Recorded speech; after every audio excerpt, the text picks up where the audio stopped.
ท่านกำลังติดตามสถานีวิทยุกระจายเสียงแห่งประเทศไทยจังหวัดลำพูนระบบ FM ความถี่ 95 เมกะเฮิรตซ์จากนี้ไปสถานีร่วมกับสันนิบาตเทศบาลจังหวัดลำพูน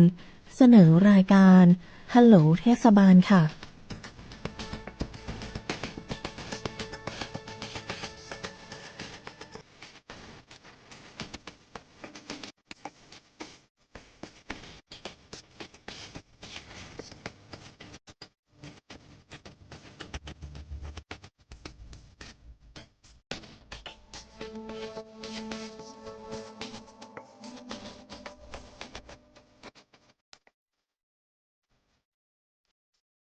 สวัสดีเจ้า ขอต้อนรับนะเจ้าท่านผู้ชมทุกท่านนะเจ้าเข้าสู่รายการ Hello เทศบาลนะเจ้าโดยสันนิบาตเทศบาลจังหวัดลำพูนนะเจ้าซึ่งเฮาออกอากาศทุกวันพุธนะเจ้าตั้งแต่เวลา8โมงเจ้าถึง9โมงนะเจ้าทางสถานีวิทยุกระจายเสียงแห่งประเทศไทยจังหวัดลำพูน FM 95นะเจ้าแล้วก็ถ่ายทอดผ่านทาง Facebook Live นะเจ้าสวทลำพูน FM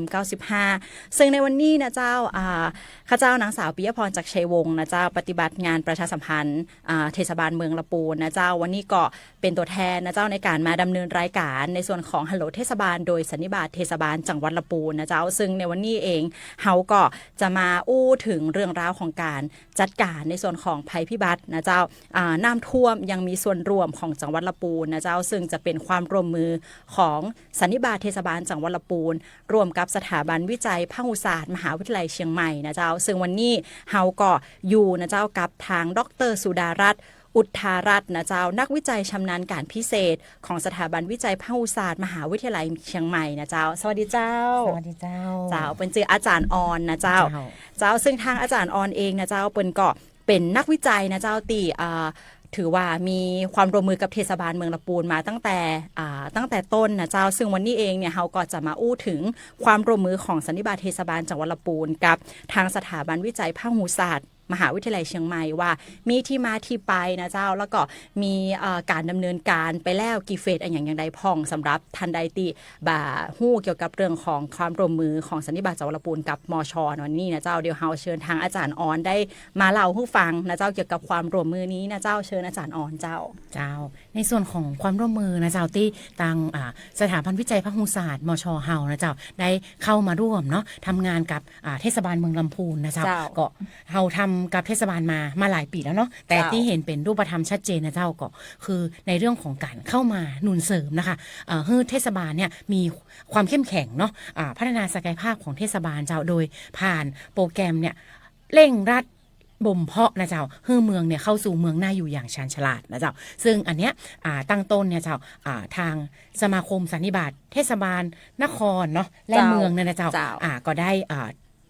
รับความร่วมมือจากหน่วยบริหารจัดการทุนระดับพื้นที่หรือว่าบพทเนาะในการเข้ามาสนับสนุนเจ้าว่าถ้าเราจะนำแนวคิดที่เขาบอกว่าเมืองเราจะน่าอยู่และชาญฉลาดตัวเนี้ยค่ะมันจะต้องเอาเครื่องมือเนี้ยมาใช้อย่างใดนะเจ้าทางบพทเนี่ยก็เลยเข้ามาหนุนเสริมการทำงานของสมาคมสันนิบาตนะเจ้าว่า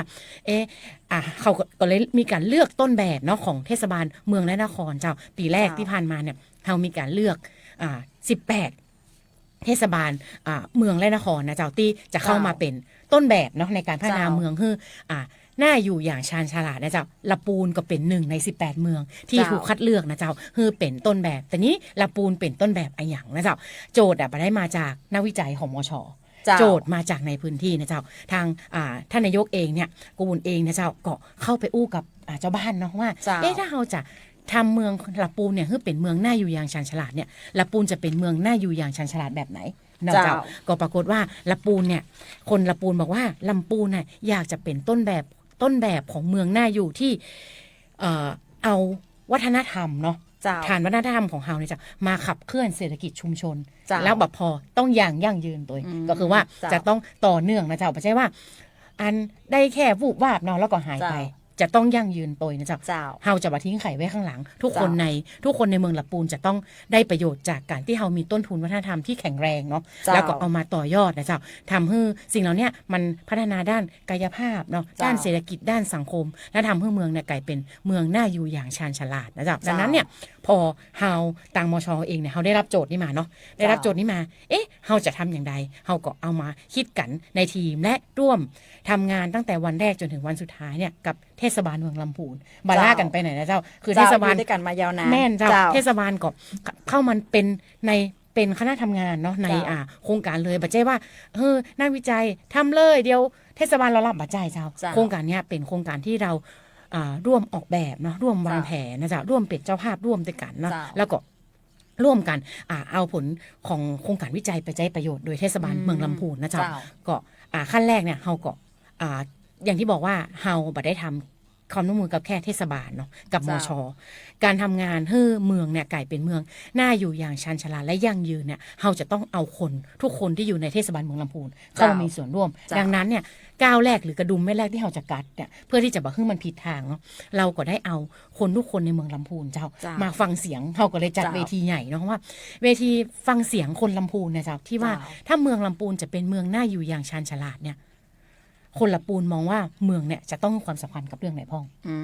เจ้า มันก็ขึ้นมาบักกี่เรื่องเจ้าหนึ่งจะต้องมีการเก็บต้นทุนทางวัฒนธรรมไว้ เจ้า เนาะสองก็คือจะต้องมีการขับเคลื่อนเศรษฐกิจให้คนทุกคนในเมืองลำพูนเนี่ยมีกินมีใจนะเจ้าเนาะผู้โดยเฉพาะผู้สูงอายุหรือว่าคนที่มันอยู่ในเมืองเนี่ยหรือแม้จะเกษียณอายุไปแล้วเนี่ย เจ้า ก็ยังมีรายได้เนาะ เจ้า บางคนมันมีนี้มันต้องเป็นภาระลูกหลานเนาะ เจ้า ก็ยังมีรายได้เจ้าซึ่งอันเนี้ยก็เป็นแนวนโยบายของทางเทศบาลอยู่แล้วเนาะ เจ้า ที่เห็นความสำคัญของเรื่องนี้นะเจ้าเรื่องต่อไปก็จะเป็นเรื่องของท่องเที่ยวเนาะ เจ้า เรื่องท่องเที่ยวแล้วก็เรื่องที่ 4 ก็คือเรื่องเด็กและเยาวชนเจ้า เจ้า อันเนี้ยเป็น4เรื่องที่คนลำพูนมองว่า ถ้าเมืองจะน่าอยู่อย่างชาญฉลาดลำพูนจะต้องให้ความสำคัญกับ4เรื่อง เจ้า ดังนั้นเนี่ยเจ้าพอเราได้โจทย์4เรื่องนี้มาเนาะเราทำอันอย่างพ่องนะเจ้า เจ้า เรื่องแรกเนี่ยอย่างที่เราบอกว่าเราเข้ามาทำเนี่ยด้วยฐานความถนัดเนาะของนักวิจัย เจ้า ในทีมเนี่ยเราถนัดเรื่องการขับเคลื่อนเศรษฐกิจและการท่องเที่ยว เจ้า นะเราก็มองว่าตอนนี้เนี่ยมันมีกระแสการท่องเที่ยวของลำพูนเนี่ยที่คนเนี่ยนั่งรถไฟ มาจากเชียงใหม่เนาะ เจ้า แล้วก็มาลงหลับปูน อาจารย์ก็เข้ามาดูเข้ามานั่งดูนะจ๊ะมาศึกษาเนาะก่อนที่จะมาอู้กับชาวบ้านเนี่ยก็มาดูปรากฏว่ามันมีนักท่องเที่ยวมาลงรถไฟที่สถานีรถไฟหน้าขนาดเลย เจ้า แล้วเดิน เจ้า เดินเนาะเดินแล้วก็มีนักวิจัยบางท่านเนี่ยเข้าไปถามว่าเปิ้ลไปไหนอ่ะเปิ้ลไปไหนเปิ้ลก็ส่วนใหญ่เป็นนักท่องเที่ยวจีนนะเจ้า อ๋อ เปิ้ลก็จะเล่าให้ เจ้า เราฟังว่าเนี่ยเปิ้ลน่ะดูจากรีวิวที่คนจีนคนก่อนหน้านั้นน่ะมีการมาแอลแล้วก็รีวิวอยู่ในนี้เนาะเล่าก็เลยเกิดว่าแล้วถ้ามาแอลหลับปูนเนี่ยแล้วถ้าเกิดจะสร้างรายได้ให้หลับปูนไม่ใช่มาแค่มาเช็คอินถ่ายรูปแล้วก็ปิกเนาะ เจ้า แต่ถ้าเกิดมาเรียนรู้ต้นทุนทางวัฒนธรรมที่ลำพูนบอกว่าจะต้องคงความเป็นต้นทุนทางวัฒนธรรมของลำพูนบ่ให้มันหายไปเนี่ยเราจะทำยังไงนักท่องเที่ยวจะต้องได้มาเรียนรู้สิ่งเหล่านี้ตัวเจ้าเขาก็เลยมองว่า ถ้าจะมาแอลลำพูนเนี่ยถ้าจะเรียนรู้เมืองลำพูนน่ะลำพูนน่ะจะต้องมากินข้าวเตียงที่นี่เนาะ เจ้า มาแอลมาอย่างเนี้ยรู้จักลำพูนใน4 ชั่วโมง ก็ เจ้า น่าจะเพียงพอ หรือถ้าใครอยากจะต่อโดยที่ค้างลำพูนอันนี้ก็บอกได้ว่า เจ้า เขาก็เลยคิดโปรแกรมการท่องเที่ยวเนาะ เจ้ารู้ รู้จักลำพูนใน4 ชั่วโมงเจ้า เจ้า โดยที่เชื่อมกับเทศบาลก็คือ เชื่อมกับรถรางของเทศบาลตัวเนาะ เจ้าเจ้า เขาก็มีคิดโปรแกรมเจ้าว่าเขาก็มีการสอบถามนะเจ้าทำแบบ เจ้า สอบถามนักท่องเที่ยวเนาะว่า หรือคนในพื้นที่เนี่ยเอาเด็กและเยาวชนเข้ามามีส่วนร่วมตัวว่า ถ้าเจเนอเรชันเขาเนี่ยถ้าเขาไม่เอาลำพูนเขาค่อยไปเอาไหน เจ้า คนเฒ่าอยากจะชูเรื่องวัฒนธรรมหรือต้นทุนทางวัฒนธรรม อยากจะให้มีแหล่งท่องเที่ยวไหนเกิดขึ้นห้องหรือแหล่งท่องเที่ยวเองเนี่ยที่โจทย์เปิ้ลที่เขาอย่างที่บอกว่านักท่องเที่ยวเนี่ยเปิ้ลไม่ได้จะอินอย่างที่เขาอินหรอกเปิ้ลแค่ได้มาเช็คอินถ่ายรูปมาคาเฟ่อย่างเปิ้ลก็พอแต่สิ่งเหล่านั้นมันไม่พอสำหรับการที่เราอยากจะทำให้ลำพูนเป็นที่รู้จักของคนมากขึ้นเนาะดังนั้นเนี่ยเราจะต้องแฝงไปด้วยแหล่งท่องเที่ยวบางอย่างที่ทำให้เปิ้ลได้หูจักลำพูนนะเพราะลำพูนมีประวัติศาสตร์ความเป็นมาอย่างยาวนานนะดังนั้นมันก็เลยเกิดเส้นทางการเรียน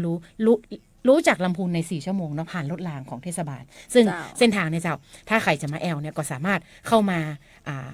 นั่งรถรางเนี่ยตีหน้าตรงข้ามวัดพระธาตุเนาะตีตรงสำนักงานอะไรอย่างก็อาคารเฮือนศิลปินฮาริพุนชัยจะเป็นอาคารของเทศบาลในการจัดหมุนเวียนในส่วนของนิทรรศการของศิลปินคนละปูนแล้วก็ด้านข้างเนี่ยจะเป็นสำนักงานเป็นของงานท่องเที่ยวนะเจ้าตีจะติดต่อรถรางก็จะให้บริการนะเจ้าเปิดก็จะหยุดทุกวันจันทร์ก็คือให้บริการอังคารถึงอาทิตย์เจ้าก็ตามเวลาราชการเลยเจ้าวันจันทร์จะหยุด1 วันเจ้าก็คือใครที่สนใจเนาะอยากจะเรียนรู้หรือรู้จักลำพูนใน4 ชั่วโมงเนี่ยได้รู้ประวัติความเป็นมาลำพูนมีดีอะไรอย่างเนาะของดีที่เด่น อยู่ตรงไหน เจ้า ไปแอลตามเส้นทางนี้ได้นะเจ้าซึ่งก็ เจ้า บริการโดยรถรางของเทศบาลแล้วก็ แม่น เวลานั่งรถรางอะเจ้าก็จะมีแอปพลิเคชันเนาะเวลาเราไปถึงตามจุดจอดของเปิ้ลนะเจ้าถ้าเราในแอปพลิเคชันนั้นอะเสียงก็จะขึ้นมาบรรยายเลยเจ้าตามแอปพลิเคชันเนาะทีนี้เรื่องท่องเที่ยวเขาก็จบไปอันที่สองเจ้าเรื่องการขับเคลื่อนเศรษฐกิจเนาะของลำพูนเนี่ยตอนเนี้ยเจ้าบ้านมองว่าแล้วเจ้าบ้านน่ะมีสินค้า แต่ว่าอยากจะมีช่องทางขายทางการตลาดเนาะทีนี้ทางบปทเจ้าเปิ้ลมีช่องทางที่เรียกว่าเว็บไซต์ที่เปิ้ลทำขึ้นมาเนาะเปิ้ลมองว่าเว็บไซต์ร่วมขาย เจ้า เว็บไซต์ร่วมขายเนี่ยจะเป็นเว็บไซต์ที่รวมผลิตภัณฑ์ของ เจ้า ทั้งประเทศนะเจ้าคือเข้าไปอยู่ในแพลตฟอร์มนั้นเนาะ เจ้า ก็จะมีการซื้อขายภายในแพลตฟอร์มคล้ายๆที่เราซื้อผ่านออนไลน์นะเจ้า เจ้า ทีนี้เราก็มาอบรมนะว่าเอ๊ะถ้าเจ้าบ้านน่ะคนละปูนเนี่ยเรามีผลิตภัณฑ์อยู่แล้วเนี่ยเจ้าเราอยากจะเอาผลิตภัณฑ์น่ะขึ้นแพลตฟอร์มนี้จะได้อย่างใดถ่ายรูปอย่างใดให้สวยเขียนแคปชั่นอย่างใดให้งามอีเนาะ เจ้า แล้วเกิดการค้าขายบนแพลตฟอร์มอย่างไรอันเนี้ยเราก็มีการอบรมก็ปรากฏว่าคนอบรมอ่ะผู้อบรมส่วนใหญ่จะเป็นผู้สูงอายุ แม่น โอ้ นะผู้สูงอายุ แม่นซึ่ง เจ้า เอากระเป๋าผ้าเนาะ เจ้า เอาสิ้นเอาอย่างว่ามาขายซึ่งแม่ก็จะตื่นเต้นขนาดเลยที่ว่า เจ้า แม่จะได้มีช่องทางการขายที่ไม่ใช่ว่าแม่จะต้องไปนั่งขายแล้วเจ้า แม่น เราประกอบกับทางเทศบาลเนี่ยมีศูนย์ที่รวบรวมสินค้าโอท็อปเนาะ เจ้า ของอันว่าในชุมชนไหนเนาะมีสินค้า เจ้า อันอย่างซึ่งอันนั้นก็อยู่ตรงข้ามวัดพระธาตุเหมือนกันเมื่อกี้ที่เป็น เจ้า ศูนย์สินค้าน่ะ เจ้า เขาก็จะเชื่อมกันเนาะว่าตอนนี้ เจ้า เขามีสินค้าอย่างพ่อก็จะมีการป้าท้องว่าอย่างอัปโหลดสินค้าเนาะเข้าไป เจ้า ในระบบเพื่อมากขึ้นมันก็จะเป็นการเปิดช่องทางการขายให้คนอื่นได้เห็นมากขึ้นนะเจ้า เจ้า แล้วก็เรื่องสุดท้ายเนาะเรื่องของเด็กและเยาวชนเจ้า เจ้า ปีนี้เนี่ยเราได้เข้ามาหนุนเสริม ซึ่งอย่างที่ท่านนายกเปิ้ลมองว่าตอนเนี้ยเปิ้ลอยากจะเอาเด็กและเยาวชนนะเข้ามามีส่วนร่วมในการพัฒนาเมืองให้นักขึ้น เจ้า ให้นักขึ้นแล้วเนี่ยอย่างใดเราก็เลยบอกว่าถ้าอย่างนั้นเรานำร่องที่โรงเรียนในเขต เจ้า เทศบาลก่อนบ่อีน้อง เจ้า เขาจะทำอย่างไรให้เปิ้ลรู้จักตัวตนของลำพูนเนาะบ่ใจว่าเปิ้ลมาถามว่านักท่องเที่ยวมาถามว่าไปแอลลำพูนไปแอลไหนเขาก็อึกอักหรือเปิ้ลมาถาม เจ้า ประวัติก็บอกหูอีเนาะ เจ้า ดังนั้นเนี่ยเขาก็เลยเอาละอ่อนเจ้ากลุ่มหนึ่งที่แบบมีศักยภาพมากๆนะเจ้าก็คือเรารับสมัครเนาะ เจ้า ปัญหาว่านักจัดการการเรียนรู้เมือง เจ้า สามารถสมัครมีละอ่อนมาสมัคร20 คน ซึ่ง เจ้า เป็นละอ่อนของเฮียนส่วนบุญกระจักคำนะที่มาสมัคร เจ้า น้องๆเนี่ยอยากจะทำปัญหาว่าอย่างนวัตกรรมอย่างบางอย่าง หรือเครื่องมืออย่างบางอย่างที่สามารถเอาประวัติศาสตร์หรือเอาความเป็นลำพูนเนี่ยถ่ายทอดสู่สาธารณะได้เขาทำบอร์ดเกม เขาคิดคนเดียวมาเลยนะเจ้าบอร์ดเกมเนี่ยเขาคิดคนเดียวมาเลยว่าเกมเนี่ยมันจะเล่นยังไงเฮาแค่ฮื้อแนวคิดแค่ว่า ถ้าเล่นง่ายๆ ถ้าเฮาฮื้อละอ่อนอนุบาลเล่นได้หรืออ่อนป .1 เล่นได้เนี่ย เจ้า เอาเกมบันไดงูบ่อีเนาะบอร์ดเกมนั้นนะจะออกมาคล้ายๆเกมบันไดงูเจ้า เจ้า แต่ความซับซ้อนจะมีความซับซ้อนเหมือนบอร์ดเกมเนาะที่ว่า เจ้า จะมีชุดคำถามอีเนาะจะมีตัวซีเครตอย่างหรือแม้ใบที่ว่าถ้าเขาได้แล้วเนี่ยเขาจะได้สิทธิพิเศษอย่างในเกมเนี่ย เจ้า อันเนี้ยแล้วก็พอละอ่อนคิดละอ่อนทำมาเสร็จเจ้า ถูกเอาไปบูรณาการกับการเรียนรู้ของโรงเรียนในเขตเทศบาลเนาะทั้ง เจ้า 4 โรงเรียนนะเจ้าเอาไปบูรณาการกับวิชาสังคมศาสตร์ ม แม่ เจ้า คือละอ่อนเนี่ยคุณครูก็มาอบรมเลยค่ะละอ่อนก็มาอบรมเนาะ เจ้า แล้วก็มาเรียนรู้กัน แล้วก็คุณครูก็บอกว่าเว้ยอาจารย์มันดีขนาดเลยอ่ะมันทำให้ละอ่อนอ่ะบ่เบื่อเวลาครูสอนเรื่องประวัติศาสตร์ เจ้า หรือครูสอนเรื่อง อันนี้คือท้องถิ่นของฉันนะ เจ้า ละอ่อนจะเรียนรู้ผ่านเกมนะจ๊ะซึ่งอันเนี้ยเราก็ได้บูรณาการกับโรงเรียนทั้ง4 โรงเรียนไปเรียบร้อย เจ้า ถูกนำไปใช้ประโยชน์นะอันนี้ก็จะเป็นเฟสที่ 1พอเฟสที่2เจ้าปีเนี้ยทางเทศบาลเนี่ยให้ความสำคัญกับเรื่องของผู้สูงอายุ เจ้า เนื่องจากว่าประชากรหลักดีกว่าเนาะ แม่น ของ แม่น ละ เจ้า ปูเนี่ยเจ้าตอนเนี้ย ผู้สูงอายุเนอะ เราจะเข้าสู่สังคมผู้สูงอายุ100%แล้วล่ะ เจ้า ดังนั้นเนี่ยเจ้าเมื่อประชากรเราเป็นสังคมผู้สูงอายุนโยบายหรือการพัฒนาบางอย่างจะต้องตอบสนอง แม่น ประชากรหลักที่อยู่ใน เจ้า พื้นที่เนาะดังนั้นเนี่ยทางท่านนายกเนี่ยก็มองว่าเฮ้ยเราจะต้องมีการขับเคลื่อนเรื่องของการพัฒนาศักยภาพของผู้สูงอายุเนาะ เจ้า อย่างเช่น ตอนเนี้ยค่ะเราก็ได้มีความร่วมมือกับทางเกาหลีเนาะ เจ้า ทางเกาหลีเนี่ยทางAC เอ มาแน่ใจว่าเจออย่างนะจ๊ะอาร์ตบิดเนาะอาร์ตบิดอาร์ตบิดเนี่ยเปิ้ลเป็นศูนย์วัฒนธรรมนะเจ้าของเกาหลีเนาะเปิ้ลได้มอบตู้คอนเทนเนอร์เนาะคือเอามาทำเพื่อที่จะเอามาทำกิจกรรมสำหรับเด็กเยาวชนหรือผู้สูงอายุนะเจ้าทางเทศบาลเนี่ยก็จะได้เอามาทำในส่วนของเป็นร้านกาแฟซึ่งอยู่ในศูนย์แพทย์เนาะที่จะมาบำบัดเนาะซึ่งก็จะเป็นมีกิจกรรมที่เข้าไปอยู่ในร้านนั้นเนื่องจากจะเป็นการบำบัดเนาะผู้สูงอายุผู้สูงอายุเนี่ยมีกิจกรรมได้ทำนะเจ้ากลายเป็นศูนย์เรียนรู้ของผู้สูงอายุนะเจ้าซึ่งตอนนี้ก็อยู่ระหว่างการขั้นตอนการทำเนาะแต่ว่าก็จะมีกิจกรรมบางอย่างที่จะเป็นเรื่องของผู้สูงอายุในนั้นตัวกลับมาในเฟสที่3ของเฮาปีนี้นะเจ้าปีเดือนเมษาเนี่ยเจ้าถ้าจะมีการมองถึงพัฒนาศักยภาพของไม่ใช่แค่เทศบาลเมืองและนครละเราขยายความร่วมมือไปที่เทศบาลตำบลด้วยปีนี้เจ้าเฮาเทศบาลเนี่ยมองว่าถ้าเราจะจับมือผนึกกำลังกันเราจะเอาประเด็นไหนที่เราจะมีการทำร่วมดังนั้นเนี่ยปัญหาร่วมของ4เทศบาลเนี่ยคือเรื่องของน้ำท่วมเจ้าก็คือน้ำท่วมซ้ำซากเนาะของเฮาตึงน้ำปิงน้ำกวงมาแล้วเนาะเจ้าพอในทุกๆปีเนี่ยเฮาจะเกิดเหตุการณ์นี้ตลอดเลยแล้วทีนี้ลำพูนที่ผ่านมาเรามีการแก้ไขปัญหาเฉพาะหน้าเนาะยังมาได้มีการแบบตั้งรับแบบ 100% ว่าถ้าน้ำจะมาเนี่ยเทศบาลเมืองลำพูนเทศบาลตำบลเหมืองง่าเทศบาลตำบลเวียงยองหรือเทศบาลตำบลต้นทงเนี่ยจะทำอย่างไรเนาะเรามีการแก้ไขแค่เฉพาะหน้าแจ้งเตือนแล้วก็แต่ประชากรหลักของเราอย่างที่นำเรียนไปตั้งแต่แรกว่าคือผู้สูงอายุและเด็กเขามีตัวอย่างอย่างเช่นที่สงขลาพอน้ำท่วมหรือเหตุการณ์ที่มันบักคาดฝันเกิดขึ้นนะบ้านไหนที่มีแต่เด็กและผู้สูงอายุเปิ้ลจะช่วยเหลือตัวเก่าอย่างมาได้เลยนะเจ้าเนาะเปิ้ลก็จะรอแค่ใครจะมาช่วยถ้าสมมติว่ามันมีใครมาช่วยอย่างข่าวที่เห็นก็เป็นเรื่องโศกเศร้าเนาะเจ้าดังนั้นเนี่ยก็เลยมองว่าปีนี้เจ้าการทำงานของสถาบันวิจัยพหุศาสตร์จะมาหนุนเสริมเรื่องการจัดการภัยพิบัติเจ้าการสร้างมาตรการร่วมของ4องค์กรปกครองส่วนท้องถิ่นนะเจ้าที่จะเป็นการคาดการณ์เนาะป้องกันนะเจ้าว่าถ้ามันมีเรื่องน้ำท่วมมาเนี่ย4องค์กรปกครองส่วนท้องถิ่นเนี่ยจะทำอย่างไรแต่เฮาจะบัดใช่มช.ที่เข้ามาทำ4เทศบาลจะต้องจับมือกับหน่วยวิชาการตัวนะเจ้าในการขับเคลื่อนเนาะการมาตรการในการป้องกันนะเจ้าก็จะมีการพัฒนาในส่วนของ1ก็คือเฮาจะได้ในส่วนของการได้ฐานข้อมูลเจ้าฐานข้อมูลที่เป็นเกี่ยวกับน้ำทั้งหมดเนาะน้ำเข้าตรงไหนน้ำออกตรงไหนจุดไหนเป็นพื้นที่น้ำท่วมหรือแม้กระทั่งบ้านไหนมีผู้สูงอายุมีเด็กหรือกลุ่มเปราะบางที่อยู่ตรงนั้นเนาะผู้ป่วยตรงนั้นเพื่อที่คนเหล่านี้ถ้าเกิดเหตุการณ์น้ำท่วมเนี่ยคนเหล่านี้จะต้องถูกการอพยพออกมาเป็นลำดับที่1ถูกเจ้าอันนี้เราจะได้สิ่งที่1เนาะอันที่2เราจะได้นวัตกรรมและเทคโนโลยีเจ้าปีนี้เนี่ยเราจะเข้ามาหนุนเสริมในการทำไอตัวแอปพลิเคชันเนาะทำแอปพลิเคชันเฝ้าระวังเนาะคาดการสถานการณ์น้ำท่วมนะเจ้าแล้วก็ทำแดชบอร์ดนี่หมายถึงว่ามันจะเป็นคล้ายๆเว็บไซต์เจ้าที่มันจะมีรายละเอียดเนาะสามารถลิงก์เข้าสู่เว็บไซต์ของเทศบาลได้ประชาชนในเขตเทศบาลทั้ง4เทศบาลเนี่ยถ้าอยากจะดูเรื่องน้ำหรือใครก็ตามที่อยากจะดูเรื่องน้ำสามารถสแกน QR Code เนาะมันจะลิงก์มาที่หน้าจอเลยเจ้าว่าตอนนี้สถานการณ์น้ำอยู่ตรงไหนแล้วตรงไหนคือพื้นที่เฝ้าระวังพื้นที่นี้และที่สำคัญเราจะทำไอตัวแบบจำลองสถานการณ์น้ำท่วมคือฟัดซิมูเลชันเนาะคือเห็นเลยว่าถ้าน้ำท่วมถึงจุดนี้แล้วเนี่ยจุดไหนพื้นที่ไหนจะต้องอพยพก่อนเป็นจุดที่1เนาะแล้วก็เตรียมแผนรองรับในการอพยพนะเจ้าแล้วก็มันจะแค่อพยพออกมาแล้วมันอยู่ที่ไหน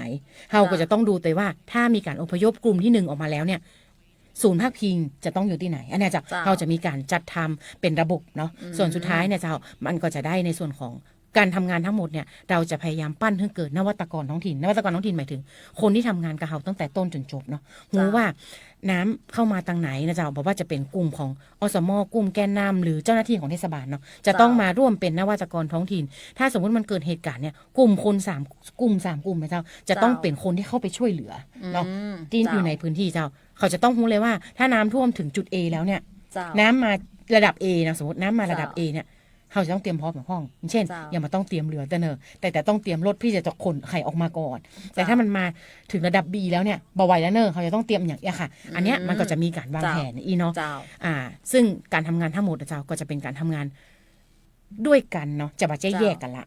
จะแยกกันแต่ละอบทสมมติน้ำมาที่เมืองง่าก็ฮับไปก่อนมาใจละ เจ้า ถ้าน้ำมาเมืองง่าเนี่ยเมืองลำพูนก็ต้องเตรียมตัวละ จ้ะ และจะต้องช่วยเหลือกันหนุนเสริมกันภายใต้มาตรการร่วมที่เราจะทำร่วมกันอย่างใด จ้ะ จะเพื่อสุดท้ายเนี่ยถ้าปัญหาหรือสิ่งที่เราไปเก็บข้อมูลมามันชัดเจนนะมันจะส่งผลสู่กระบวนการสุดท้ายก็คือเปิ้ลจะได้แผนแผนที่จะเอาเข้าไปผนวกกับแผนพัฒนาท้องถิ่นเนาะในการของงบประมาณอย่างบางอย่างในการแก้ไขปัญหาหรือป้องกัน เจ้า สถานการณ์หรือภัยพิบัติน้ำท่วมเนี่ยเจ้า เจ้าก็จะเป็นขั้นตอน เจ้า อันนี้ที่เป็นคร่าวๆก่อน คร่าวๆเจ้า เพราะว่าอย่างวันนี้เองก็มีการประชุมตีเทศบาลเมืองละปูนนะเจ้าซึ่งทางทานนายกประภัสผู้เจริญหรือนายกบุญเปิ้นก็เป็นประธานในการประชุมเนาะแต่เนื่องจากว่าวันนี้ทางทานนายกเปิ้นมีภารกิจที่ต้องเดินทางไปเคารพพระบรมศพนะเจ้ารอดนี้จะเป็นของเทศบาลเมืองละปูนเนาะก็ขึ้นรถไปปุ้นแล้วก็เลยทางทานนายกก็เลยมอบให้เฮา2คนนะเจ้ามาดำเนินรายการในส่วนของรายการสันนิบาตเทศบาลจังหวัดละปูนก็คือให้อู้ถึงว่าความร่วมมือของสันนิบาตเนี่ยเป็นมีความร่วมมือกับสถาบันวิจัยพหุศาสตร์อย่างใดพ่องนะเจ้าแล้วก็ตินเน้นๆหลักๆในวันนี้เลยก็คือเรื่องของการสร้างมาตรการรวมเพื่อจัดการภัยพิบัติน้ำท่วมมันก็เจ้ายังมีส่วนรวมในจังหวัดละปูนซึ่งเทศบาลตีอยู่ในพื้นที่ใกล้เคียงเนี่ยมันจะมีเทศบาลตำบลเมืองง่านะเจ้าเทศบาลเมืองละปูนนะเจ้าเทศบาลตำบลเวียงยองแล้วก็เทศบาลตำบลต้นหกซึ่ง4พื้นที่เนี่ยจะเป็นพื้นที่ที่จะมีปัญหาเกี่ยวกับน้ำท่วมเนี่ยมันเป็นพื้นที่ใกล้เคียงกันนะเจ้าแล้วบางทีปัญหาน้ำท่วมมาก็มาจากรอบๆด้านเทศบาลเมืองเองก็ต้องมีการในฐานะตีนายกเป็นประธานสันนิบาตเทศบาลจังหวัดละปูนนะเจ้าก็เลยมีความคิดเห็นแล้วก็ความร่วมมือกับเทศบาลข้างเคียงเนี่ยที่จะดำเนินการเรื่องนี้แต่ก็ต้องอาศัยความร่วมมือของทางทีมนักวิจัยจากสถาบันตัวนะเจ้าเพราะว่าลำพังในส่วนขององค์กรปกครองส่วนท้องถิ่นเองเนี่ยบางอย่างเนี่ยก็บ่สามารถที่จะได้ข้อมูลเชิงลึกขนาดนั้นอาจจะต้องอาศัยความร่วมมือจากภาคีเครือข่ายความร่วมมือต่างๆอีตัวนะเจ้าและหลังจากการประชุมในวันนี้นี่มีทิศทางอย่างไรของเจ้าอาจารย์ตีหลังจากตีอู้กันไปในการประชุมแล้วเนี่ยเจ้าก็คือทางทั้ง4องค์กรปกครองส่วนท้องถิ่นเนาะก็เห็นความสำคัญเจ้าก็อย่างที่บอกว่าพอน้ำเนี่ยเมื่อมันมาเนี่ยถ้าเจียงใหม่ท่วมเนี่ยลำพูนเตรียมตัวเลยเนาะเฮาเลี่ยงมาได้ที่จะบ่คือเกิดน้ำท่วมในพื้นที่ของเฮาดังนั้นเนี่ยทุกองค์กรปกครองส่วนท้องถิ่นประสบปัญหาเหมือนกันก็คือน้ำท่วมซ้ำซากเนาะดังนั้นเนี่ยการความร่วมมือครั้งเนี้ยค่ะมันจะทำให้เกิดต้นแบบเนาะ4องค์กรปกครองส่วนท้องถิ่นเนี่ยจะเป็นต้นแบบในการจัดการน้ำแบบบูรณาการซึ่งแต่แกจะได้มีการอู้กันว่าอาจารย์อย่างมาขยายพื้นที่ไปในตำบลอื่นเขาก็บอกว่าปีนี้เราอยากจะทำให้เห็นเป็นรูปธรรมเนาะใน4ตำบลใน4เทศบาลก่อนเพื่อที่จะเอาต้นแบบนะเจ้าไปทำกับที่อื่นเนาะพอเราเห็นแล้วว่าอันนี้ทำได้เทศบาลอื่นเปิ้ลแค่เอาต้นแบบเฮาเจ้าไปทำต่ออันนั้นคือการขยายผลเนาะไปที่เทศบาลอื่นๆซึ่งมันมีบทเรียนแล้วจาก4เทศบาลนี้เนาะเฮาบ่ต้องมาเรียนรู้ล้มลุกคลุกคลานด้วยกันแล้วเอาไปทำได้เลยเจ้าซึ่งอันนี้เจ้าทาง4เทศบาลนะเจ้าก็ได้มีการลงนามเนาะในหนังสือความร่วมมือนะเจ้าเรียบร้อยแล้วว่าจะถ้าได้โครงการนี้มาเนี่ยเราจะต้องมีการร่วมมือกันนะเจ้าคณะทำผู้บริหารและเจ้าหน้าที่ของเทศบาลแกนนำชุมชนนะเจ้าอสมจะร่วมเป็นคณะทำงานในการทำงานครั้งนี้นะเจ้าเนื่องจากว่าอย่างที่เขาบอกว่าถ้าโครงการวิจัยไหนเข้ามาแล้วเนี่ยแล้วโครงการวิจัยมาทำเพื่อกู้อย่างพอสุดท้ายถ้าโครงการวิจัยถอนตัวเทศบาลเปิ้ลไปต่อจะยังไงหาและอันนี้อย่างไรค่ะเราไม่อยากให้มันเกิดขึ้นแบบนี้เนื่องจากชอบมีคนบอกว่างานวิจัยเนี่ยพอเสร็จแล้วนักวิจัยเปิ้ลอันโจบเปิ้ลกับไปของเปิ้ลแล้วเหลือเฮาแล้วเฮาอย่างใดเนาะงานวิจัยชิ้นนี้เจ้ามันจะเป็นข้อพิสูจน์ให้เห็นว่าถ้าเรามาร่วมมือกันตั้งแต่ขั้นตอนแรกเนาะตั้งแต่วันแรกจนถึงวันสุดท้ายแล้วร่วมกระบวนการด้วยกันเรียนรู้ไปด้วยกันดีกว่าเจ้าใช้คำว่าเกิดการเรียนรู้ไปด้วยกันแล้วลองผิดลองถูกไปด้วยกันเนาะสอนมชเป็นพี่เลี้ยงฮื้อนะเจ้าบางอันที่มชบัตรนัดเทศบาลข้องกว่าเทศบาลเป็นพี่เลี้ยงฮื้อเจ้าบ้านค่ะอันเนี้ยมันจะเกิดกระบวนการมีส่วนร่วมเนาะแล้วก็สุดท้ายเจ้าเมื่อโครงการนี้สำเร็จสิ่งที่จะส่งมอบและใช้ประโยชน์นะคะมันจะยั่งยืนต่อไปเพราะอย่างที่เขาบอกว่าถ้าเราได้นวัตกรท้องถิ่นเมื่อใดแล้วเนี่ยนวัตกรท้องถิ่นเนี่ยสามารถแก้ไขปัญหาในพื้นที่ของตัวเองและที่สำคัญไปเป็นต้นแบบให้ที่อื่นได้ด้วยคือไปอบรมไปอย่างได้ตัวค่ะมันก็เหมือนเทศบาลนี้ช่วยเทศบาลนี้เนาะอย่างที่บอกว่าเราอยู่กันเป็น เทศบาลนะเปิ้นเป็นพี่น้องกันอยู่แล้วเนาะ เจ้า เปิ้นก็จะช่วยเหลือเกื้อหนุนกันได้อะเจ้า เจ้า เทศบาลนี้มันมีเฮือเนาะเทศบาลนี้เอาเฮือไปช่วยเหลืออย่างเงี้ยค่ะ แม่นๆเจ้า ดังนั้นเนี่ยการทำงานต้นแบบเนาะเราจะทำให้4องค์กรปกครองส่วนท้องถิ่นเนี่ยเป็นต้นแบบก่อนให้เห็นก่อนว่า เจ้า ถ้าการผนึกกำลังของ4เทศบาลจนได้มาตรการร่วมเนี่ยทำให้เกิดความร่วมมืออย่างบูรณาการน่ะต้นแบบของจังหวัดลำพูนจะเป็นอย่างไรปี เจ้า โครงการนี้ถ้าได้ทำเนี่ยก็จะเริ่มประมาณเดือนเมษาเจ้าเขาจะทำด้วยกัน1 ปี ซึ่งก็จะเห็นต้นแบบ เจ้า ภายในปี 70 เจ้า ก็คือใจระยะเวลาประมาณ1 ปี เจ้า ตอนนี้ก็เป็นช่วงของการดำเนินการอยู่นะเจ้า เจ้า เพราะว่า แม่นเจ้า อย่างแต่ละตีเนี่ยก็คือเปิ้นถึงจะฮู้แล้วว่าปัญหาในพื้นที่ของตัวเองที่เกิดประจำเนี่ยคือจุดไหนเนาะ เจ้ามั มันก็เลยต้องอาศัยคนในพื้นที่ตัวแล้วก็ทางเจ้าหน้าที่ตัวเพราะบางทีถ้ายังให้ประชาชนทำประชาชนก็อาจจะมาสามารถที่จะจัดการอย่างบางอย่างได้ก็ต้องมาใจเหมือนอปทนะเจ้าหมายถึงว่าใจในส่วนของส่วนราชการเองก็จะง่ายขึ้นอย่างนี้แล้วก็มันก็คือเป็นทอดมาเพราะว่าเฮาบ่สามารถที่จะบริหารจัดการอะไรอย่างได้คนเดียว เพราะว่า เนาะ คนที่รู้ข้อมูลที่ดีที่สุดคือคนในพื้นที่เนอะ เจ้า อย่างอสมเนี่ยอย่างอสมของชุมชนเนี่ยเนาะ เจ้า เปิ้ลรู้เลยว่าในชุมชนเปิ้ลอะไผอยู่ที่ไหนบ้านไหนมีผู้สูงอายุบ้านไหนมีละอ่อนบ้านไหนมีผู้ป่วยเปิ้ลรู้อยู่แล้วเนาะดังนั้นเนี่ยเจ้าข้อมูลเหล่านี้มันเป็นข้อมูลที่สามารถเอาเทคโนโลยีเนาะ เจ้า ไปทำให้มันเป็นประโยชน์ได้กับ เจ้า การจัดการบอกว่าจะเป็นเรื่องภัยพิบัติหรือเรื่อง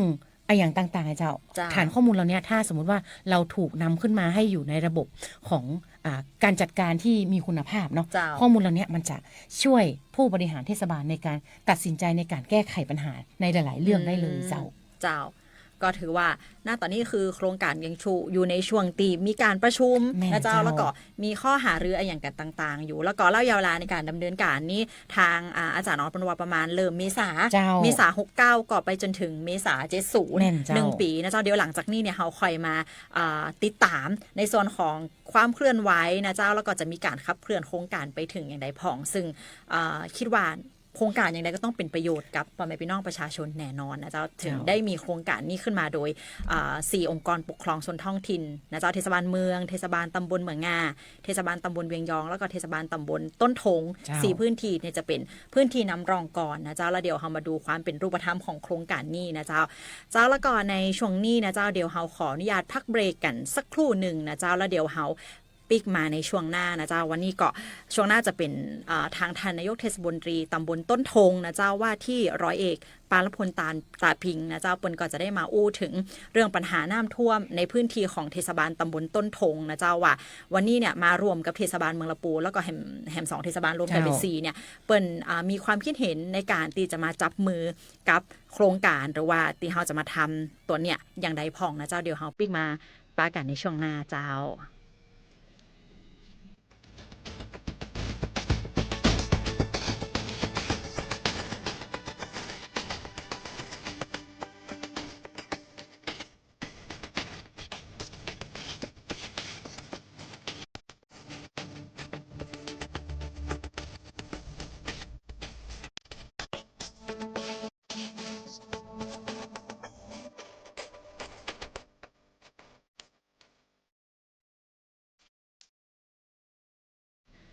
เจ้ากลับมาพบกันในช่วง2นะเจ้ากับรายการ Hello เทศบาลนะเจ้าโดยสันนิบาตเทศบาลจังหวัดลำพูนอย่างที่เฮาได้เกริ่นก่อนตีจะพักเบรกไปช่วงแรกนะเจ้าว่าช่วงแรกเนี่ยเฮาอู้ถึงในส่วนของความร่วมมือนะเจ้าของสันนิบาตเทศบาลจังหวัดลำพูนรวมกับทางสถาบันวิจัยภาคอุตสาหมหาวิทยาลัยเชียงใหม่นะเจ้าอยู่กับทางดร.สุดารัตน์อุทธารัตน์นะเจ้านักวิจัยชำนาญการพิเศษเปิ้นก็ได้อู้ถึงเรื่องของการความร่วมมือต่างๆของสันนิบาตเทศบาลจังหวัดลำพูนแล้วก็ทางสถาบันมาเรียบร้อยแล้วเกี่ยวกับเรื่องของการจัดการปัญหาน้ำท่วมตีกำลังจะดำเนินการในช่วงเดือนเมษายน 2569 นะเจ้าระยะเวลาดำเนินการ1 ปีไปจนถึงเดือนเมษายน 2570 ในเบรกหลังนี้นะเจ้าเฮาจะมาพบกับทางท่านนายกเทศมนตรีตำบลต้นทงนะเจ้าว่าที่ร้อยเอกนะเจ้าปานพลตาปิงนะเจ้าวันนี้ท่านก็จะมาพูดคุยกับเฮาเกี่ยวกับเรื่องปัญหาน้ำท่วมซึ่ง ซึ่งทางเทศบาลตำบลต้นทงเองเนี่ยก็จะเป็น4 อปทนะเจ้าตีอยู่ในความร่วมมือในส่วนของการขับเคลื่อนเรื่องของการจัดการภัยพิบัติน้ำท่วมในครั้งนี้นะเจ้าสวัสดีเจ้าทางทานนายกนะเจ้าอันนี้เดี๋ยวขอเชิญทานนายกนะเจ้าได้อู้ถึงเรื่องของปัญหาน้ำท่วมในพื้นที่ของเทศบาลตำบลต้นทงก่อนว่ามีที่มาที่ไปอย่างไรและปัญหานี้มันเกิดมานานหรือยังนะเจ้าเชิญทานนายกเลยเจ้าครับ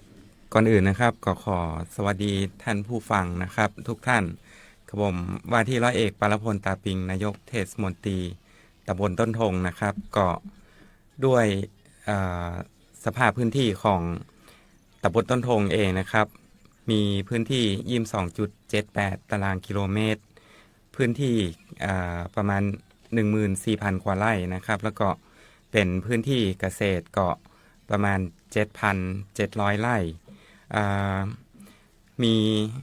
แม่น้ำไหลผ่านนะครับ2 สายก็คือแม่น้ำกวงแล้วก็แม่น้ำปิงตรงกลางของพื้นที่นะครับมีน้ำเหมืองไม้แดงซึ่งไหลมาจากทางอุโมงค์เมืองง่าผ่านในเมืองแล้วก็เข้าสู่เทศบาลตำบลต้นทงนะครับปัญหาที่เกิดขึ้นในปีที่ผ่านมานะครับเนื่องจากฟ้าฝนก็ดีหรือว่าธรรมชาติก็ดีนะครับทำให้มีน้ำท่วมขังในพื้นที่ประกอบกับว่ามีช่วงของเรนบอมซึ่งฝนตกแต่ละปีนะครับมันจะตกบ่เท่ากันแต่ปีที่ผ่านมาก็คือหนักมากเหมือนกับหลายๆตีท่านผู้ฟังได้เห็นนะครับอย่างตัวอย่างหาดใหญ่บ้านเฮาก็เหมือนกันนะครับตีฝนตกเป็นอย่างนั้นมาก่อนแล้วก็ตกหัวน้ำหนักโดยไหลมาสู่พื้นที่ของตำบลต้นทงนะครับซึ่งเป็นพื้นที่ราบลุ่มที่ไหนเปิ้นก็ไหลมาทางเฮานะครับก็โดยส่วนมากเนาะเฮาก็มีน้ำกวงซึ่งปีก่อนๆนะครับน้ำกวงก็อยู่ในระดับที่สูงแล้วก็เป็นเกินกว่าค่าที่เพิ่นกำหนดไว้นะครับก็ทำให้มาท่วมขังในพื้นที่ของต้นทงเองนะครับแล้วก็สภาพพื้นที่แหมยางของต้นทงก็คือการเป็น การทำเกษตรในพื้นที่เสมือนแก้มลิงนะครับน้ำลงมาย่อตีตำบลต้นทงแล้วก็มีประตูน้ำที่จะไหลออกน้ำปิงอยู่2 ประตูคือประตูน้ำร่องข้าวปวนแล้วก็ประตูน้ำทางร่องปลาอ้อส่วนตีใกล้กับน้ำกวงนี่ก็คือประตูน้ำของมูซิปนะครับเป็นหิมกวงซึ่งมีประตูน้ำประตูเดียวนะครับการที่ว่าจะระบายน้ำออกเนี่ยมันระบายน้ำออกมาตันนะครับน้ำก็เลยมาท่วมขังกว่าจะแห้งก็แห้งจ้าหรือเปิ่นน้ำมันไหลลงสู่จากที่สูงลงสู่ที่ต่ำนะครับปัญหาหลายอย่างก็เกิดขึ้นมาเหมือนกันทางเทศบาลแล้วก็หลายภาคส่วนนะครับก็ได้มาช่วยกันนะครับบอกว่าจะเป็นทางจังหวัดก็ดีทางปภ.ทางโยธาธิการและผังเมืองสำคัญก็คือกรมชลประทานนะครับที่ได้เอาท่อขนาดใหญ่นะครับเข้ามาช่วยในการระบายลงสู่น้ำปิงก็สามารถพร่องแล้วก็เพิ่มการไหลของน้ำให้มันได้เร็วขึ้นนะครับแต่ว่าก็ติดปัญหาหลายๆอย่างที่ว่าอย่างที่ผมได้เกริ่นไปก็คือการมีฝนตกติดต่อกันมันบัดละฮือเฮาได้ยั่งนะครับก็ตกเข้ามาเรื่อยๆก็เป็นปัญหานักแต่ว่าปีที่ผ่านมาเนาะมีการหลอกวัชพืชในพื้นที่เพิ่มขึ้นหลายฝ่ายก็ตระหนักว่าปัญหาต่างๆมันเกิดขึ้นมาจากอย่างก็ได้ทำการหลอกลางในส่วนของลำเมืองแต่ว่ามันก็ยังมีท่วมอยู่นะครับแต่ว่าในปีงบประมาณนี้นะครับของ2569ได้รับการประสานจากท่านประธานสันนิบาตนะครับนายก ประภาสผู้เจริญนายกบุญนะครับเปิ้นได้รับการประสานจากทีมวิจัยของมหาลัยเชียงใหม่นะครับที่จะมีการทำโครงการเกี่ยวกับน้ำรวมกับตึงมดนี่ก็คือ4อบทนะครับเพราะว่าจะเป็นเทศเมืองง่าเวียงยองแล้วก็ต้นทงเองนะครับมาทำการวิจัยในพื้นที่แล้วก็คงจะเป็นประโยชน์ในอนาคตกับพื้นที่ตึง4แห่งต่อไปแล้วก็ในอนาคตก็คงจะขยายไปพื้นที่ที่มีพื้นที่ติดกับแม่น้ำควงครับเจ้ายังตีทางทนายกนะเจ้าเปิ้นก็ได้อู้ถึงปัญหาในพื้นที่ของเทศบาลตำบลต้นทงนะเจ้าก็ยังตีทราบกันดีว่าพื้นที่นำรองในการดำเนินการของโครงการวิจัยเตือนนี่นะเจ้าก็จะมีเทศบาลเมืองละปูนนะเจ้าเทศบาลตำบลเมืองง่าเทศบาลตำบลต้นทงแล้วก็เทศบาลตำบลเวียงยองนะเจ้าแล้วตีอย่างในวันนี้เองเปิ้นก็มีการประชุมมันก็เจ้าทนายกเกี่ยวกับเรื่องของการจัดการภัยพิบัติตัวเนี้ยน้ำท่วมตัวเนี้ยเจ้าในที่ประชุมนี้มีการหารือกันว่าอย่างใดพองนะเจ้าหลังจากที่การประชุมกันวันนี้เจ้าในที่ประชุมนะครับก็ทำการหารือว่าปัญหาในพื้นที่มีอย่างพ้องใน4อบทเนี่ยถ้าสามารถมาช่วยกันทำงานในส่วนของข้อมูลสำหรับพื้นที่เองนะครับแต่ละอบทก็เอาข้อมูลของตัวเก่าเนี่ยมาจอยกันแล้วก็ทำเป็นข้อมูลอันเดียวก็คือ Data เดียวนะครับแล้วก็ในส่วนของโครงการที่คณะอาจารย์ของดร.ออนนะครับที่มาทำการวิจัยเนี่ยก็จะได้มีโครงการต่างๆที่ว่าจะเป็นแอปก็ดีหรือว่าระบบเตือนภัยต่างๆนะครับที่จะบอกว่าระดับน้ำจากปลายน้ำมีตาใดขึ้นมาตาใดอบท.ที่อยู่เหนือน้ำควรจะระวังหรือว่าเตรียมตัวกันอย่างไรได้เพราะว่าถ้ามีโครงการตัวนี้ขึ้นมาเนาะแต่ละคนก็อาจจะแยกกันทำเนี่ยครับมันมีข้อมูลที่เป็นอันเดียวกันคือการตัดสินใจของผู้บริหารในแต่ละอบท.เนี่ยเปิ่นได้ทำการตัดสินใจหรือว่าเตรียมการป้องกันบ่ให้ในพื้นที่ของตัวเก่าเนี่ยได้รับความเดือดร้อนนะครับก็จะเป็นผลดีกับพี่น้องเจ้าบ้านนะครับที่อยู่ติดกับลำน้ำหรือว่าในพื้นที่ข้างเคียงโตยนะครับเจ้าและก็ยังตีทางอาจารย์ออนนะเจ้าทางดร.ออนเปิ้นได้แจ้งตะกี้เปิ้นได้อู้ในส่วนของทางมหาลัยทางสถาบันวิจัยนะเจ้าเปิ้นก็บอกว่ายังตัวขับเคลื่อนหลักของแต่ละพื้นที่เนี่ยก็จะมีอย่างของเทศบาลเมืองเองเนี่ยก็จะมีในส่วนของอสม.นะเจ้าในส่วนของประธานชุมชนแล้วก็ประชาชนในพื้นที่รวมถึงทางเจ้าหน้าที่ของเทศบาลตัวที่จะต้องเข้ามาเหมือนกับมีส่วนช่วยในการขับเคลื่อนในส่วนของ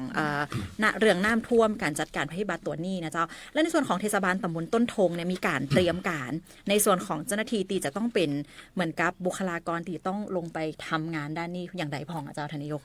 ครับในส่วนของตำบลต้นทงนะครับก็มีเจ้าหน้าที่แล้วก็มีกลุ่มผู้ใช้น้ำเนาะหรือว่าทางพี่น้องอสม.พี่น้องเจ้าบ้านที่เปิ้นมีจิตอาสานะครับแล้วก็ต้องการใช้เทคโนโลยีให้เป็นประโยชน์เพื่อว่าจะช่วยให้ได้รับรู้ข้อมูลข่าวสารที่ว่าหากเกิดภัยมาแล้วเราควรจะได้รับรู้สิ่งนี้ก่อนที่อื่นหรือว่ารับรู้ไปพร้อมๆกันแต่ว่าด้วยความเป็นบ้านเฮาเป็นอยู่กันอย่างพี่อย่างน้องนะครับก็ได้มีอย่างก็ช่วยเหลือกันอย่างกับทางผู้ใช้น้ำเองเพิ่นก็มีจิตอาสาอยู่แล้วก็ประกอบกับว่าคนที่ผู้สูงอายุนะครับหรือว่าคนที่เป็นปราชญ์เจ้าบ้านก็จะได้มาช่วยกันในส่วนของน้ำเหมืองสายเล็กสายน้อยนะครับในพื้นที่เองก็มีประมาณ10กว่าลำเหมืองเนาะแต่ละลำเหมืองเนี่ยการเรียกชื่อมันก็บ่เหมือนกันอย่างเหมืองไม้แดงนะครับตังเหมืองง่าหรือว่าในเวียงเนี่ยในเวียงละปูนะครับเป็นห้องว่าน้ำเหมืองกลางแต่ว่าพอมาต้นหงปุ๊บกลายเป็นเหมืองไม้แดงเหี่ย ซึ่งมันก็เป็นลำเมืองเดียวกันทำไมมีหลายชื่อนะครับ แต่ว่ามันก็ขึ้นอยู่กับ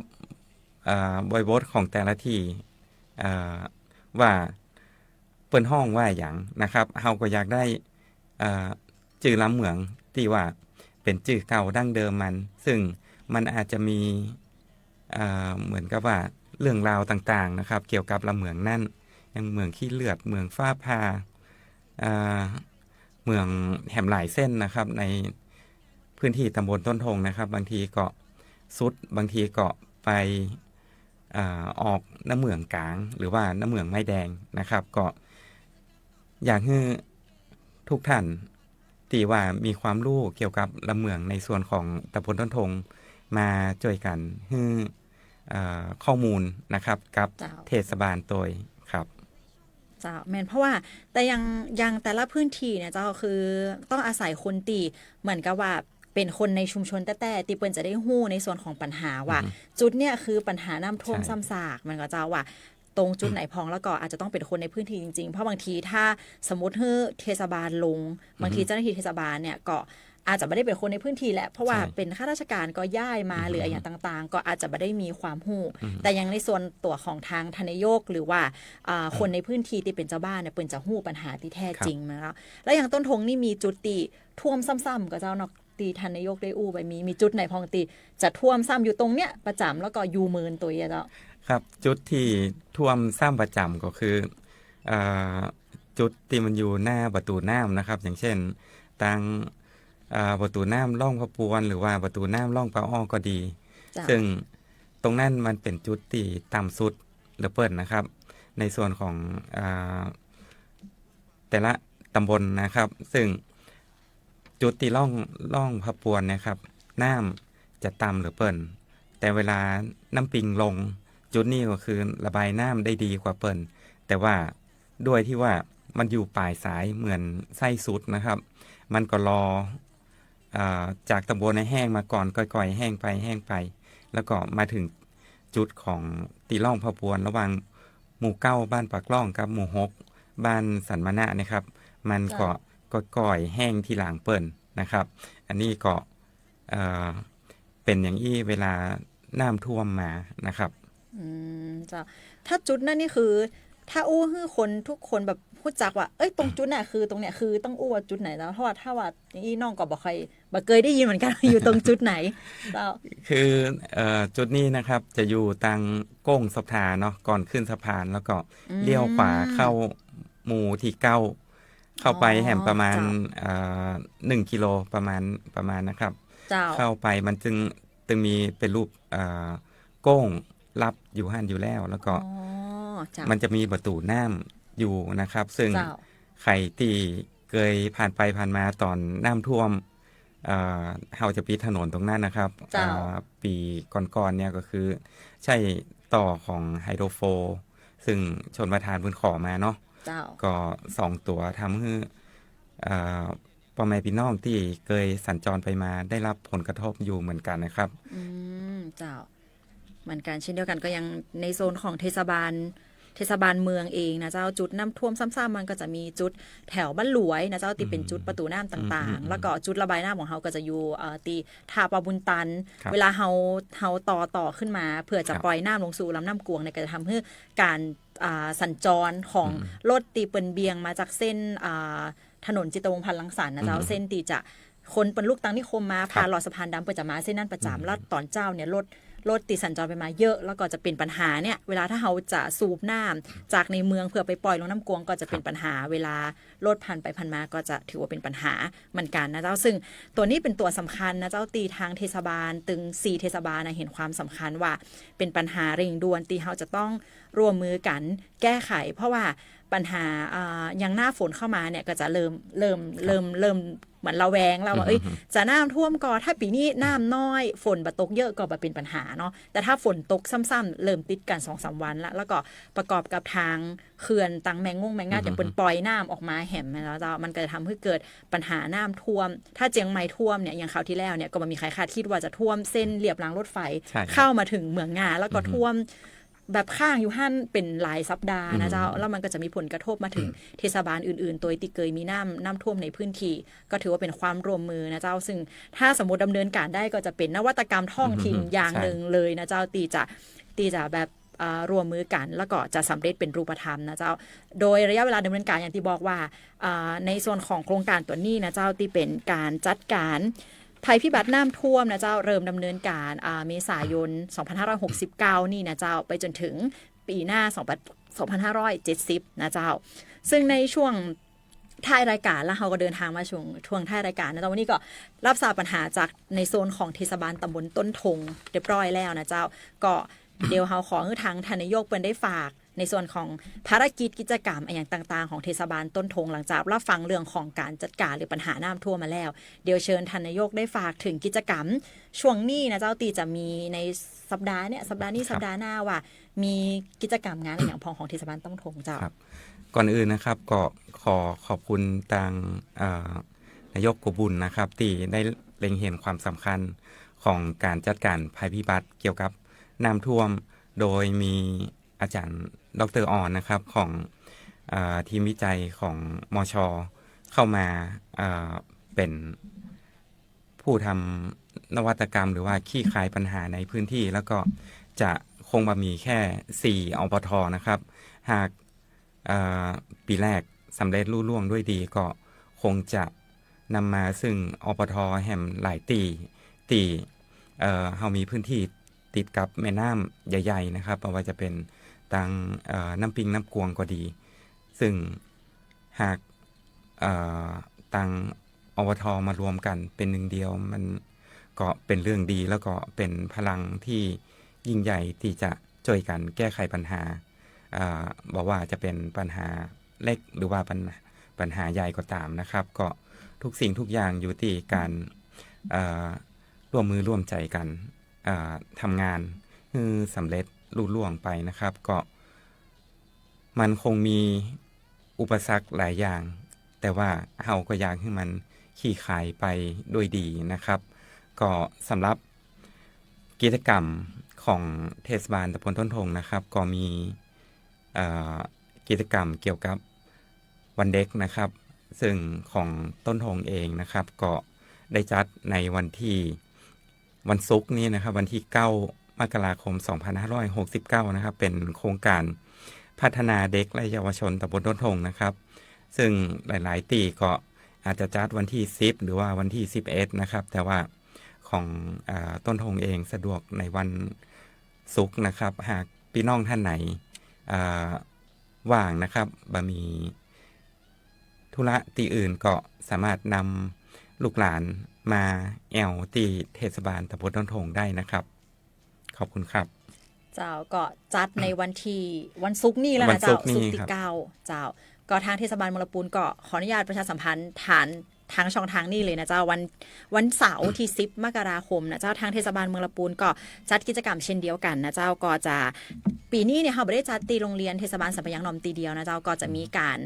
กระจายจัดโรงเรียนในสังกัดนะเจ้าก็จะมีโรงเรียนเทศบาลสันปะยังนอมโรงเรียนเทศบาลสันปะยังหลวงโรงเรียนเทศบาลสามเทวีแล้วก็เทศบาลสันปะยังหลวงนะเจ้าแล้วก็ในส่วนของแฮมตีนึงคือตีสารากลางเจ้าลำพูนหลังเก่าอันนี้จะเป็นกิจกรรมของศูนย์พัฒนาเด็กเล็กเทศบาลนะเจ้ารวมกับงานป้องกันและก็บรรเทาสาธารณภัยก็จะมีสาธิตการดับเพลิงต่างๆในตีสารกลางเจ้าลำพูนหลังเก่านอกนั้นก็จะโรงเรียน4โรงเนี่ยก็จะแยกกันจัดกิจกรรมเนี่ยได้ก็เชิญนะเจ้าพ่อแม่พี่น้องพ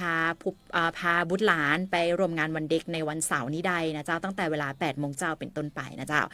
แล้วก็เดินทางมาถึงในช่วงท้ายรายการในวันนี้แล้วนะเจ้ากับรายการ Hello เทศบาลโดยสันนิบาตเทศบาลจังหวัดลำพูนนะเจ้าก็วันนี้หมดเวลาในรายการแล้วเดี๋ยวป้ากันใหม่วันพุธหน้านะเจ้าเวลา 8 โมงจนถึง 9 โมงนะเจ้าทางสถานีวิทยุกระจายเสียงแห่งประเทศไทยจังหวัดลำพูน FM 95 ทาง Facebook ไลฟ์สวทลำพูน FM